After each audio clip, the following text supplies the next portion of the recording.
Thanks for tuning in to My Valley, His Victory, hosted by me, Mackenzie Smith, where I interview Christians who love the outdoors and have walked through valleys in their lives.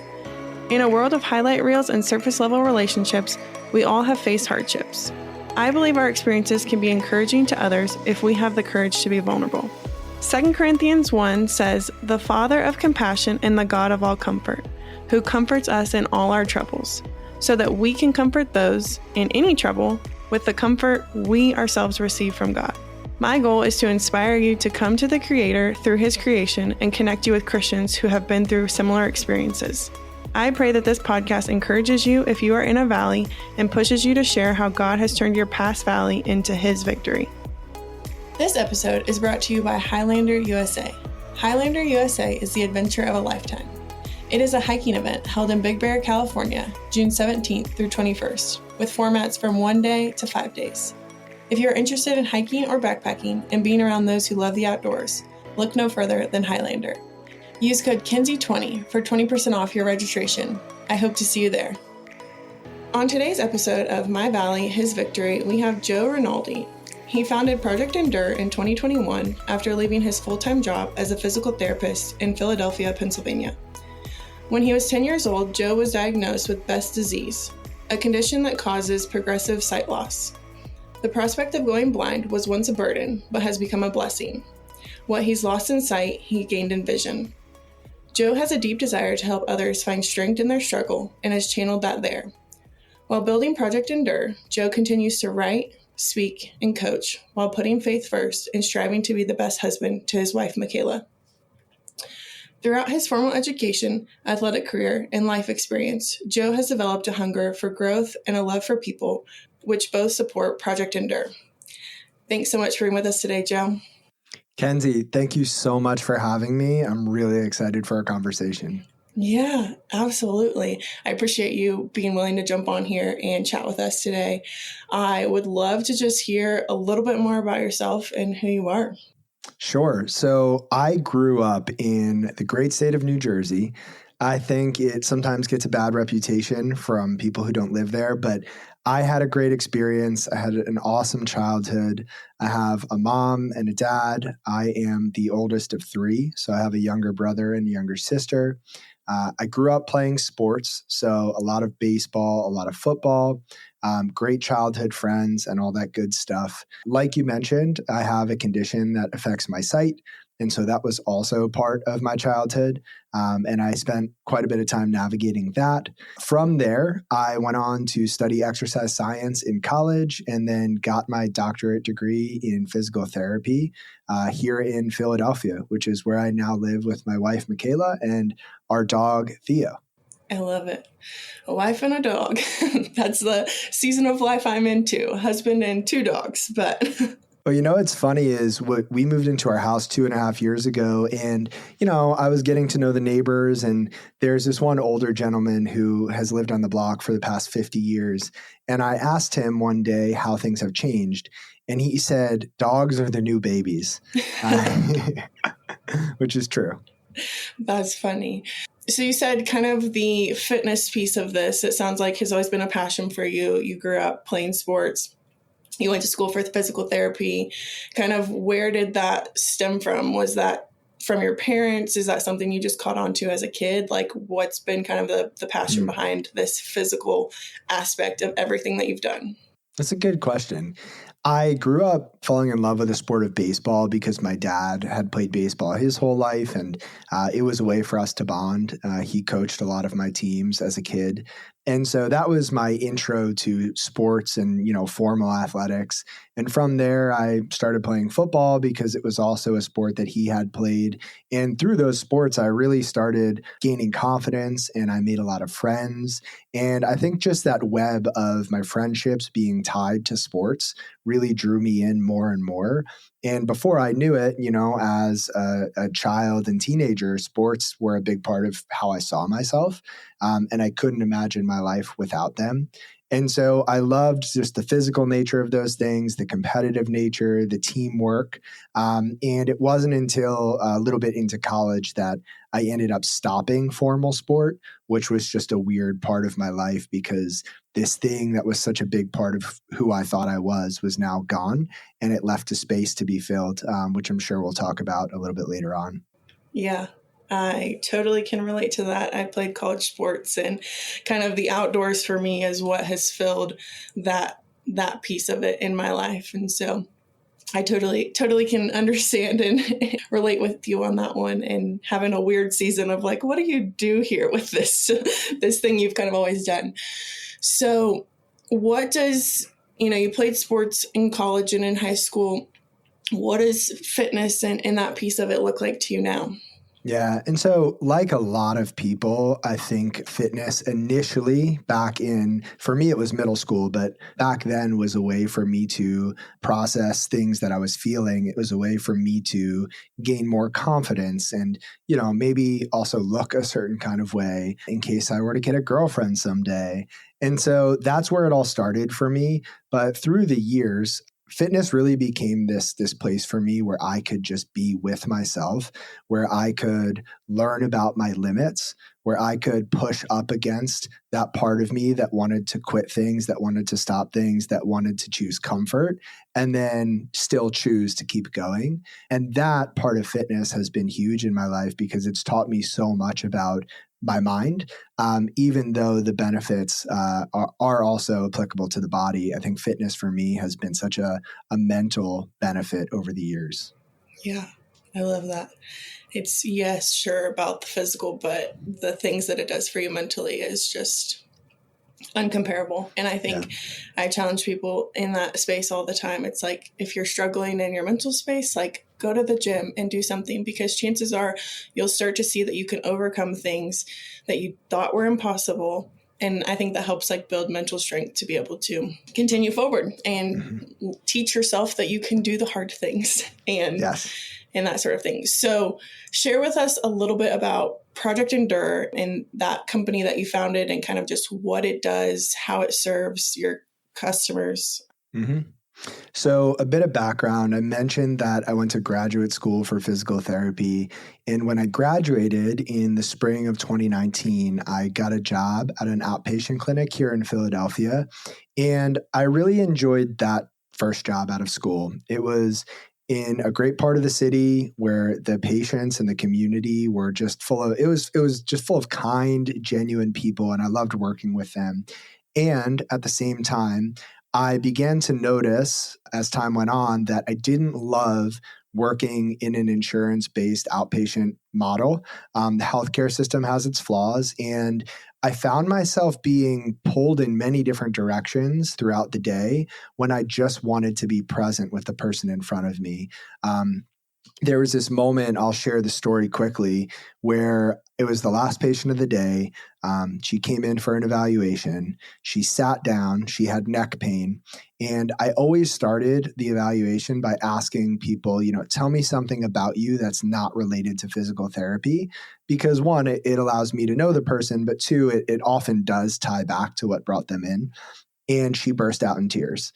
And I didn't know what to do. So I just sat there and I listened. And she told me about how she had 2 cats and nobody else in her life who cared about her. And her one cat just passed away. And she went on and on and on. I got tissues. I sat with her. And an hour later, the time was up. The clinic was closing and she had to leave. And long story short, she ended up doing much, much better. And really what she needed was someone to listen to her and help her process the stress and move a little bit. And, she did great. But I got in trouble because I didn't bill any codes for that evaluation. I didn't do any tests. I didn't take a history. I didn't make the clinic any money.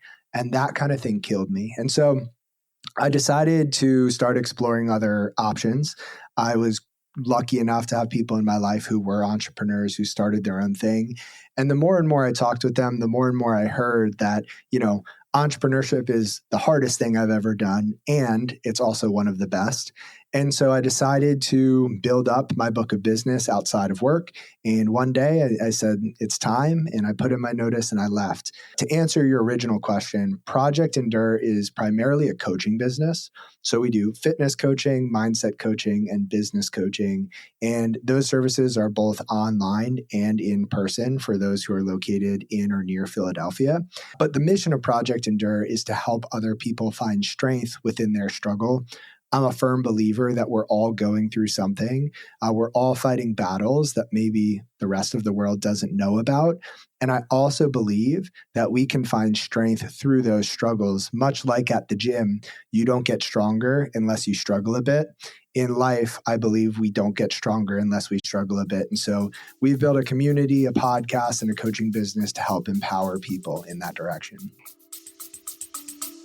We'll be back after a quick break. Hey there, I'm Bellamy Young. I'm an actor and a producer. I've been working with the global humanitarian organization CARE, and I am so excited to invite you along for my new podcast, She Leads with CARE. Each week, you'll meet some incredible women who have changed their lives and their communities. We raise our voices for people who don't raise their voices to defend themselves. Listen to She Leads with CARE now on your favorite podcast platform. New episodes every Tuesday. Okay, very cool. And at this point, do you have a team that's helping you, or are you the one like guiding all of your clients through this process? Yeah, so we have 2 coaches in addition to myself. I still do the large majority of the coaching work. Part of that is because I enjoy it. Part of that is because I'm not great at giving up control. So it's something I'm working on. But yeah, so there are 3 of us, and I am primarily doing most of the work. Okay, cool. I was just curious if it's like, if, they sign up, are they for sure getting you, or are they, do you have a team of people helping you with that? So I think it's really cool. I've, followed you on social media for a short amount of time, looked at some of your stuff, and it's kind of crazy to me, some of the things that I've seen you do. And one of the things that I'm thinking about in particular is I don't even know that I'm going to know exactly what you did, but you climbed stairs for 24 hours straight.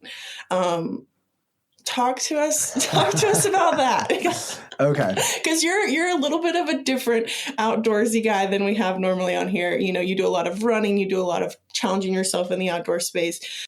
And this stuck out to me. So, a lot of people on this podcast climb mountains. You climb stairs. Talk to us about that. Yeah, it's the concrete jungle here in Philadelphia. So earlier in 2024, I found out about this event that gets put on every year. It's a fundraiser that raises money to help cancer patients here in the city who are struggling with housing and food and things like that. And so that piqued my interest, and I didn't really consider it much more after that. But as the year unfolded, more and more people in my circle started mentioning this event. Some of them had done it in the past, and others were thinking of doing it that year. And so I decided to pull the trigger and sign up. And it's a 24-hour stair climb up and down the Art Museum steps here in Philadelphia. And if anybody's not from Philadelphia, but you've seen Rocky, those are the steps that he runs up in the movie and throws his hands in the air. So 24 hours, as much or as little as you're able to do. And I ended up doing 74.4 miles in those 24 hours with a whole lot of elevation. And to me, it's kind of this beautiful thing where, the day is busy and there are people that visit you and maybe do a flight or 2 of the stairs with you. And then when the night rolls around, it's dark and it gets a bit colder and there aren't as many people around. And having a headlamp on and just going up and down those stairs, one at a time, over and over and over again, was so meditative. And I remember looking up at the night sky and just seeing the stars and just feeling so small in just the vastness of this world on these steps, just with my legs hurting and my lungs burning. And it was beautiful. And so, yeah, I did that last year. I will probably do it again this year. And I like the hurt. That sounds miserable to me. Yeah. Absolutely miserable. I know you do a lot of fitness things, is kind of this endurance endurance sport, do you run marathons? Like, what was this, like, totally out of left field? So anybody who knows me well is not surprised that I would do something like that. I am the type of person who will wake up on their 30th birthday and run 30 miles and not tell anyone about it until after. And so that was this past year. But I fell in love with running a few years ago, and I actually have been running every single day for the past 1,051 days. I run at least a mile, and this year I upped that to 2 miles. But part of that is just this practice of being alone with myself, by myself.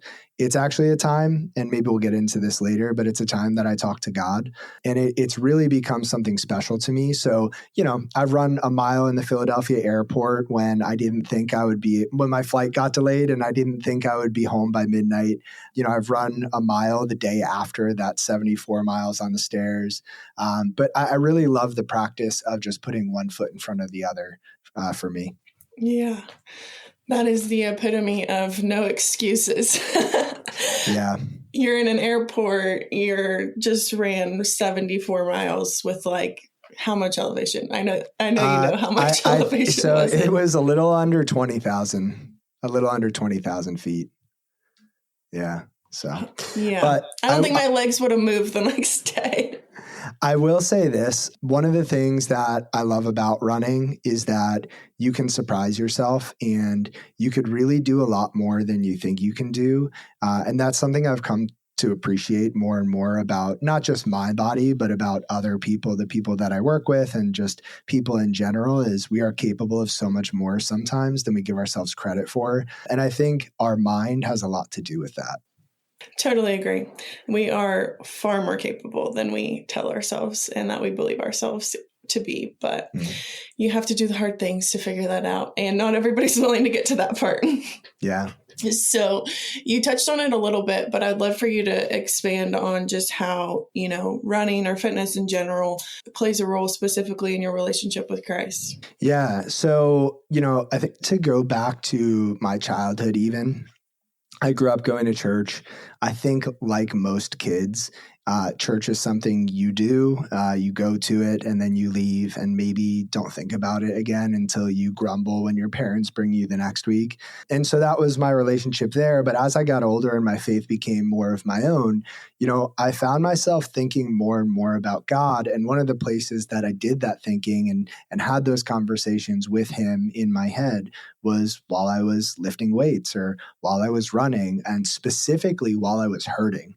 I feel like the low seasons of life on a big scale are really amazing opportunities to connect deeper in our faith. But on a smaller scale, I think they also provide those opportunities. One example of that, this past year, again, another kind of crazy thing, I wore a weighted vest and I did a mile of walking lunges.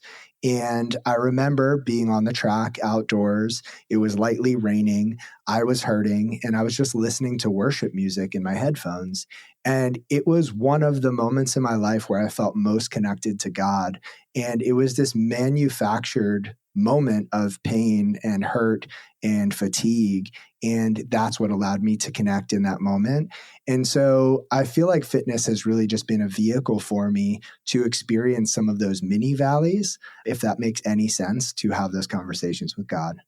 Yeah, absolutely. It's, I immediately think of the verse that talks about, it's not the healthy that need a doctor, it's the sick. And you're not making yourself sick necessarily, but you are putting yourself in a state of, it's hard to rely on yourself in those moments because you do feel, the struggle, and you do feel, the pain of that moment. And so, yeah, I totally can understand what you're saying. And it's, you're constantly putting yourself in situations where you have to rely outside of yourself, and you push yourself outside of the places that you're comfortable to then be able to lean on God. And so I think that's really cool. And I think that's, not a way that a lot of people think about connecting with God, is like put yourself in a miserable situation on purpose. Like I think we live in in a generation of comfort. And so this is going to sound super countercultural to most people looking like, I'm going to do what? Mm-hmm. But I think that's so good. Yeah. I think too, just to add on, I like the idea of being humbled, like almost that thorn in your side, if you will. And I think life hands those to us. God gives those to us, but we can also create them for ourselves. And you and I were talking a bit about rock climbing before we hit record. And Alex Honnold is someone who speaks to this in a really interesting way. I would imagine that if people listening are like the outdoors, they might know who Alex Honnold is. But he talks about fear in this unique way, where he says most people have these anxieties and these fears about things in their life that aren't a big deal at all. And because he puts himself in physical danger, on the side of a mountain with no ropes, thousands of feet up, he understands that those small things are not a big deal. And so in comparison, he's able to shake them off and move more fluidly and smoothly through life. I think by putting ourselves in maybe not dangerous situations, but hard, uncomfortable situations, we too can humble ourselves and recognize that, most of the day-to-day problems that we feel like we have aren't that big of a deal. Yeah, absolutely. I like that analogy. And I know people that see Alex Honnold, they're like, he's crazy. Who would do that? Like something, I know people have even I've seen the memes of like his frontal cortex isn't fully, or doesn't light up the way that it should. And it's like, he's just conditioned himself to that. I don't know that's, I don't know. I can't speak to his health personally, but, I think over time you can definitely condition yourself to some of those things. Yeah. So, Joe, can you share a story with us about a way in which maybe God has revealed himself to you or spoken to you through the outdoors?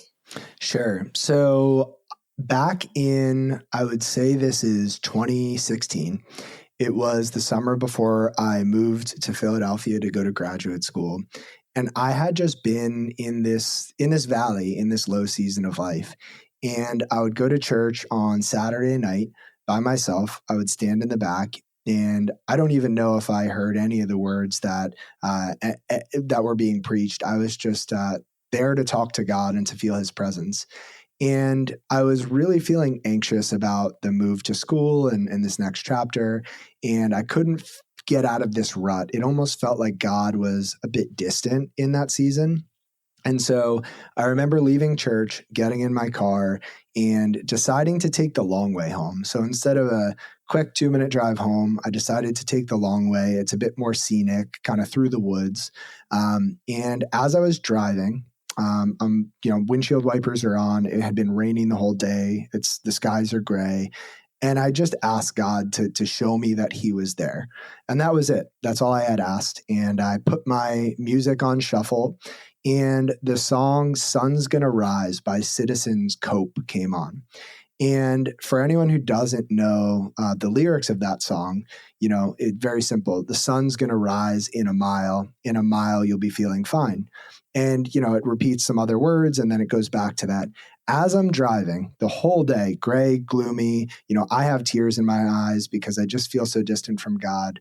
The clouds open up, and a ray of sunshine just shines right on my car as this song is playing on shuffle. And I just felt like that was God speaking to me. And I still get the chills when I think about it.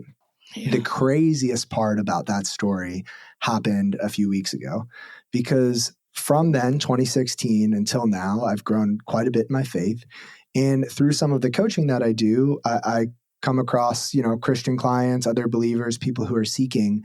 And I have this one client who's really been in a low season of his life. He lives in the same hometown I grew up in. And I was telling him that exact story. It just felt right. I don't share it often, but it just felt right because of what he was going through. And at the end of the story, I thought I had lost him because he was so quiet. And I said, "Are you there?" And he said, "I'm so sorry." And he was choked up and he had tears. I could hear it. He was emotional. And he said, because I told him what road I was driving on, he said, "I was just driving on that same road that you were talking about. And the sun just came out at that exact point in the story." And I just thought, that's crazy. That's God. And so, that was a moment that's very clear in my mind where God revealed himself to me. Yeah. Absolutely. Thank you so much for sharing that. Yeah. And it's those, sometimes it's really big moments and sometimes it's just a ray of sunshine at just the right moment. And I think it's just the realization of asking God, like, hey, like, I know you're here, but can you just show me something? Like, I really need to see your face, and just what a nice little, I'll call it like a God wink in that moment of just like, I'm here, like, I'm always here, but here I am. So thank you so much for sharing that. Yeah. So I know you live in Philadelphia and you said concrete jungle, all the things. So, one thing I always like to ask people is how they connect with God through creation, even if they live in a super urban environment. Yeah. Even though we live in an urban environment, Philadelphia is this really special place because there are pockets of nature. In one of my favorite places where my wife and I like to go together is called Wissahickon. And Wissahickon is this preserved area. I don't know how many acres it is, but it's massive. And it cuts through the part of the city that we're in. And there are trails, there's water, rocks, trees, everything you could think of being in the outdoors. And we love to go there. It's where I proposed to her. It's not far from our house. We take the dog there. And so when we go there, I feel at peace. I feel like it's a place where I am able to connect with God, specifically when we're by the water. I think there's just something about the sound and the visual of running water that's really calming to me. But the thing that always gets me anytime I'm there or in nature and being present and thinking about this is that there are no straight lines in nature. I don't know if you've ever thought about that, but there just are no straight lines in nature. A blade of grass has a curve to it, tree bark, tree branches, leaves, rivers, everything, it has this curve to it, right? Like it winds and it twists and it turns and nothing is a straight line. And it's just this beautiful reminder to me that our lives are not designed to be that way either. There are supposed to be twists and turns, curves, bends, ebbs and flows, and it's okay, and nature is really reassuring in that way to me, and seeing God's creation not necessarily be linear. Yeah, it makes me feel closer to him. I literally just put my head on a swivel and was looking out my window because I was like, that is actually nuts to think about. If anyone listening can think of something that is out in nature, not touched by man, and is perfectly straight, all the time, I would love to hear it because I've thought a lot about this and I can't think of anything. Yeah. I feel like I've shared about it a lot on this podcast recently, but I'm going to bring it up again in a different way. There's a book, it's called Like a River by Granger Smith. He's, ex-country singer turned pastor, and it's about the story of him losing his son, and his name was River. But a lot of the book is he talks about how life is like a river, and he uses that analogy. And that was what immediately came to mind when I thought about what you were sharing, the twists and the turns and the rerouting, and rivers do reroute themselves over time if things get in the way, and anyways, I think it's really, really good what you shared about, nothing in nature, and nothing's just designed to be this straightforward line, and never thought about that before. And so I'm like, I literally just put my head on a swivel, I was looking outside and I was like, you know what, you're right. Like even like the trunk of trees are like, a little windy if they appear to be straight from far away. So I appreciate you sharing that. Of course. Before we jump into the bulk of this podcast, would love to just ask you, kind of where your wife fits in all of this. I know that, you do all these super crazy things. I am just always interested in people that are like you, like where their spouse is on this. Is she super into fitness? Is she just like along for the ride, keeps up with general fitness? Or is she as crazy as you are and doing some of these things with you? No, she is not as crazy as I am. And before I give you a bit of description about her, I'll just say that another moment in my life where God revealed himself, not specifically through nature, was just through her. It was one of those things where I was in another valley when I met her, and she was the person that kind of nudged me and redirected me back toward faith. And she inspires me every single day with how faithful she is. And so, yeah, she is into fitness. She loves to play soccer. She will run from time to time. She gave me the privilege of coaching her to her first marathon this past year, and she'll lift every now and then. However, I'm uplifting and working out and running at 3:30 or 4 in the morning, and she is not. She would never. And so she's very supportive, though. She'll be there at the things that I do, and she gives me a lot of grace and room and understanding to kind of pursue my fitness, which I really, really appreciate. Yeah. Yeah. I just always think it's interesting whenever, you either find someone that is like totally the same person and they're trucking along in the same way, or, they're going next to you, finding their own groove, and they're interested, but, maybe not as crazy. And so I just think it's always interesting to know like how your spouse fits in this piece. All right, Joe. So kind of switching gears into the title of this podcast, My Valley, His Victory, would love for you to share a valley or a season of wilderness that you experienced and just what God maybe taught you or prepared you for in that season.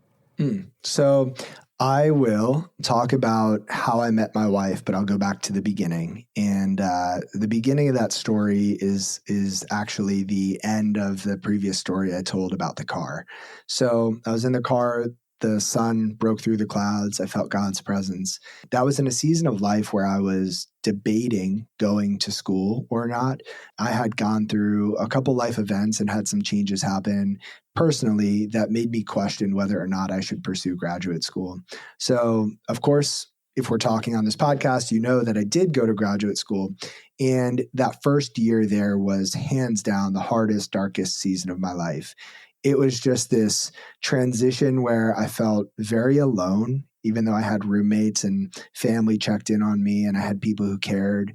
I would wake up every morning and I would, put on a brave face and I would go to class and I'd interact and laugh and smile and have fun with people. But on the inside, I was just hurting and I felt almost numb to a lot of things in life, including God. And I would ask him in that season, like, just help me feel better, help me feel closer to you, help pull me out of this. And no matter what I did, what I prayed for, nothing changed. And for an entire year, I just felt so low. And it almost felt like God had just ignored me or was not there with me anymore. And so there was this girl in my class who I really wanted to spend more time with, and I pursued her and we spent more and more time together. And she invited me to church one day and I agreed because, of course, I wanted to spend more time with her, even though I really didn't have a desire to be in church at that time. I went, and I remember sitting in the front row with her, and the song Good, Good Father was played by the worship band. And I remember looking around, just seeing people, eyes closed, hands in the air, just like totally just like there. Like I could see the peace that they had. And at that moment, it almost felt like God put his hand on my shoulder and said, I got you. You stopped chasing me and you started chasing this girl, but I never left you. And I was here the whole time.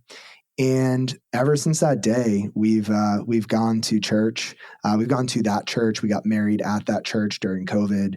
It's just been such a huge part of my life. But the thing that I learned through that season is that even when God doesn't answer your prayers in the way that you want, sometimes he is teaching you a lesson that you can't understand till much later. And even if it feels like he's not there, he still is. And there's this story that I don't know where I heard it. I don't know if this is the only version or the popular version, but it's about this man who, lives his full life. He goes to heaven and he's standing at the gates of heaven. And God asks, do you have any questions for me? And he says, yeah, I felt like my whole life I was walking with you, your footsteps were right beside mine. But there was this one season where it was only my footsteps, it was only my footsteps and you weren't there. Where were you? And the man was kind of angry. And God paused and looked at him and smiled and said, those were my footsteps. I was carrying you. And I feel like that was that season of life for me where I felt like God wasn't there, but it was actually him who carried me through it. And I could only see that after the fact. Yeah, I'm familiar with that story. I think I think it's a poem originally, and it's called Footprints in the Sand. I believe I don't know if it's the origin, but I am familiar with that story. But no, I think that that's really helpful, because I think a lot of people go through seasons where it's kind of like, God, where are you? I feel like sometimes I'll say sometimes I'm doing all the right things. I'm reading my Bible. I'm going to church. I'm, actively pursuing you. And where are you? And then on the other hand, sometimes it's, I haven't really felt your presence. So I haven't really been doing the things that I know would help me also, kind of get back into that closer relationship with God. And so it, can be either or sometimes. And it exists well in both of those. I think it's interesting what you said, though, that, you kind of had that prompt from God of like, you've been chasing this girl instead of chasing me. And so, I would love to ask you, just for someone who's maybe in that process of pursuing their spouse or potential spouse or, dating, like how to keep the main thing and still do, pursue the girl.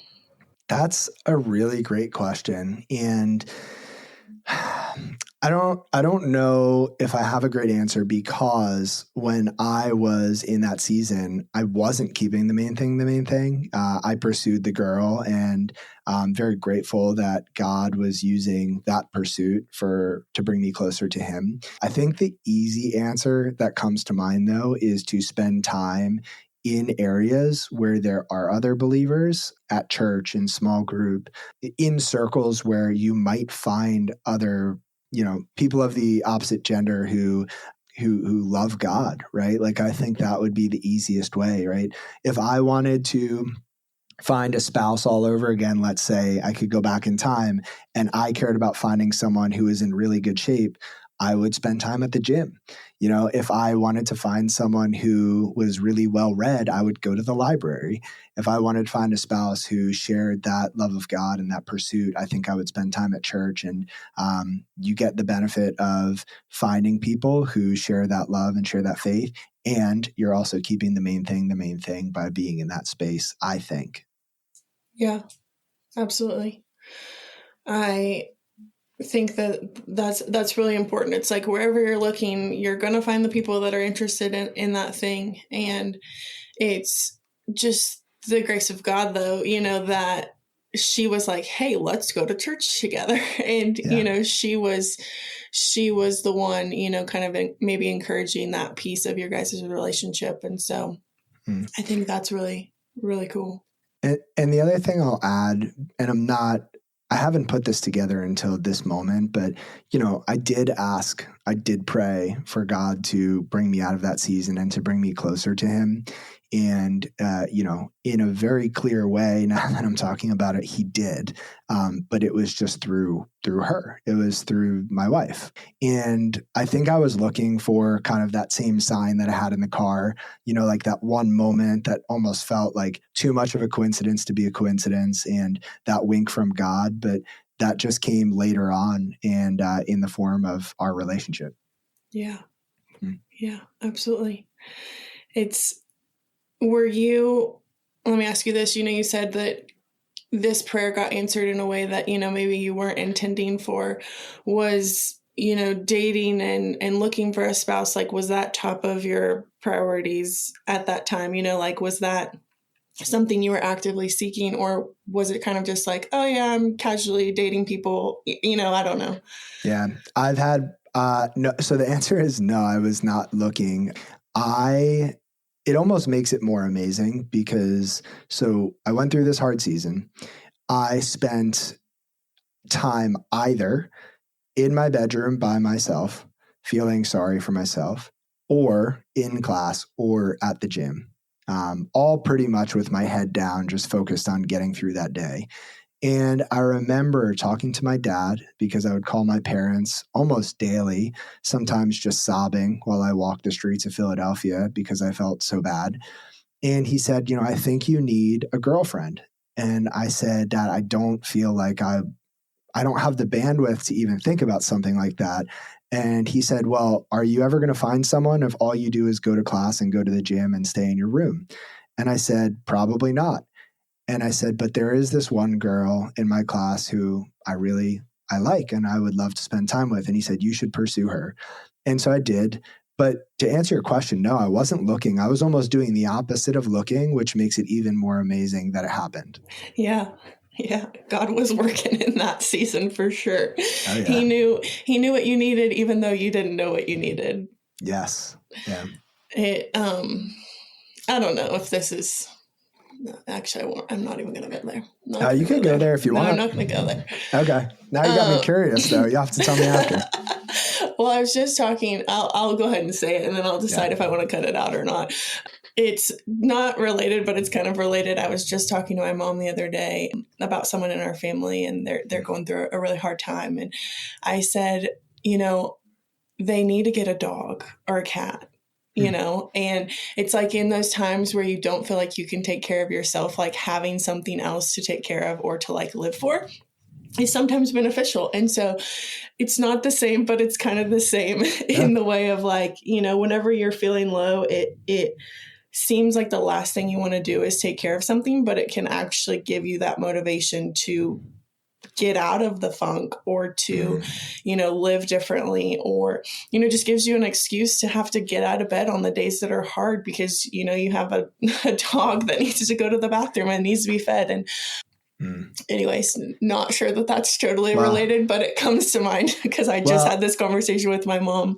I'll throw one more tangent in there and then we can, we'll go from there. But I learned this past week about airplanes. I learned a little bit more about airplanes, not that I know a lot, but from my understanding, when an airplane has engine failure and the plane is starting to kind of nosedive, the instinct of anybody in that situation would be to pull up, to try to pull the nose of the plane up so that the nosedive stops. However, what you're supposed to do in a situation like that is lean further into the nosedive and pick up speed so that you have enough speed so when you pull up later that the wings can actually catch some air and you can coast. And I think when we're in the hard seasons, it's really easy to want to just pull up and say like, I'm going to stop trying. I'm not going to lean into this. Like, I just want it to stop. But sometimes we do have to take on the extra responsibility. We do have to do the hard thing. We do have to go a little bit further before we can catch a little bit of wind under our sails. Yeah, that's a good analogy. Yeah. I like that. I know also a little bit about planes, and I did not know that. And so that's cool. That's interesting. Fun fact. Yeah. Fun fact I just learned. And it's a good analogy for life. I love when those things go hand in hand. Yeah. So kind of looking back on this season of your life and, going through that hard time, not really, wanting to do much outside of what you were already doing. But, it sounds like you kind of knew that you needed to be doing something different. What piece of advice or word of encouragement would you give to someone who's maybe in that season? Yeah. I have a quote that comes to mind. It's one of my favorites. And I heard you were a quote guy. Oh, I'm a big quote guy. Yeah. So the fact that this is the first quote that I'm sharing is that's a miracle because usually I'd be like 10 in by this point. It's by James Watkins, who said, "A river cuts through rock, not because of its power, but because of its persistence." And I think in faith, in fitness, in other areas of life, it's really easy to say, I'm trying, I'm asking, I'm praying, and nothing is happening, and to give up on that pursuit. But I think persistence is really, really valuable. And by sticking with it, by enduring, by persisting, that allows us to, have that door opened. It allows us for God to speak to us in that way that we've been waiting for. It allows for things to happen. And so I know it's probably the last thing that some people want to do when things are hard or dark or it feels like nothing's working. But you just have to keep showing up. And the great part is you only have to do it one day at a time. One of my favorite thoughts is, what's the best way to eat an elephant? And the answer is one bite at a time. And so you just have to keep taking bites, keep taking steps, keep showing up. And I promise it does get better. even if it hasn't happened yet. Yeah. Yeah, absolutely. Persistence is key. And I love the name of your business, Project Endure. I think that that's just such a good, life word for people, and it's actually funny. Yesterday, as I was, preparing and thinking for this podcast, I read through Matthew 24. That was my Bible reading for the day. And the word endure showed up, and it said, but the one who endures to the end will be saved. And I was just like, what a little God wink of how important it is to endure. And so I appreciate you sharing that, and just appreciate you sharing this story and just the season of life that you're in. Totally unrelated, but before we wrap up, you have something that you share on social media all the time. And I want to ask you what it means to you. It's this is my first rodeo, but it's my fifth corn dog. Explain to us what that means. So this is so perfect. Okay. So it's in my office on the other side of my screen, but I never, ever buy things from social media. Like, you could throw a million Instagram ads in front of me and I would never purchase any of them. But for whatever reason, this came across my feed and I just knew I needed to have it, because to me, it describes almost to a T what it has been like to dive into entrepreneurship and to build a business. I almost never feel like I know what I'm doing, from the very start all the way through now in year 4. I wake up and I think this is wild, because I'm dictating how I use my time. I am making the rules. I am putting in effort the way that I want to put in effort. And I don't know. I just don't know anything. So it's my first rodeo, and I think on a bigger scale, it's all of our first rodeos. We're all living this life for the first time, just doing our best to figure it out. But I'm on my fifth corn dog. To me, that means, but I'm going all in, right? I'm taking the risks. I'm doing the work. My foot is on the pedal and I am in this, and I'm going to have some fun. I'm going to eat some corn dogs. I'm going to make some mistakes. It's my first rodeo, but I'm on my fifth corn dog. Yeah. Yeah. I love that. That's such a good analogy. I'm going all in, baby. Yeah. And I think just on that note, like, one of the things that I considered when starting this business was, well, what's the worst that can happen? And to be honest, the backdrop of Jesus dying for our sins is like the biggest safety blanket that I could ever ask for, like, no matter what would ever happen with a business that I created, no matter how bad it could go, is it really that bad if I have Jesus? Yeah. No. Yeah. That's good. That's really good. Well, Joe, I just want to thank you so much for being here and for sharing. And, with Project Endure at front of mind, can you share with the listeners just like where they can find you, where they can find more about Project Endure, and maybe like what's going on there that they should follow along for? If you would like to connect with me, and by the way, I would love to talk with anyone who's interested in anything that I said, you could find me on Instagram at Joe A. Rinaldi. And through there, you can find the Project Endure page on Instagram, which is at project.endure. And from there, you can navigate to the website, the podcast, which is called the Project Endure podcast, and everything else that we do. I would say that if you are in the Philadelphia region or looking to come to the Philadelphia region this spring, we hold our big annual event on April 26th. It's a full day of fun, fitness, food, and just really great people. And outside of that, we'll keep putting out positive, encouraging content. And Kenzie, I just really appreciate you giving me the chance to share all of that and my story, and just for this awesome conversation and all of the light that you're spreading into this world. It really is admirable and amazing.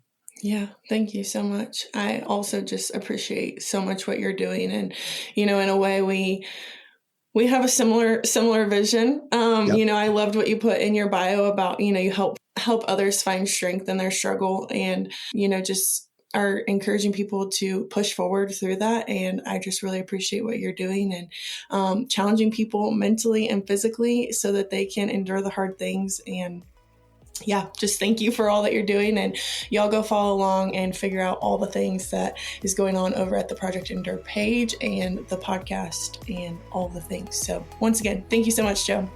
Thank you, Kenzie. Thanks so much for listening to this week's episode of My Valley, His Victory. If you or someone you know are interested in being on this podcast, please email myvalleyhisvictory@gmail.com.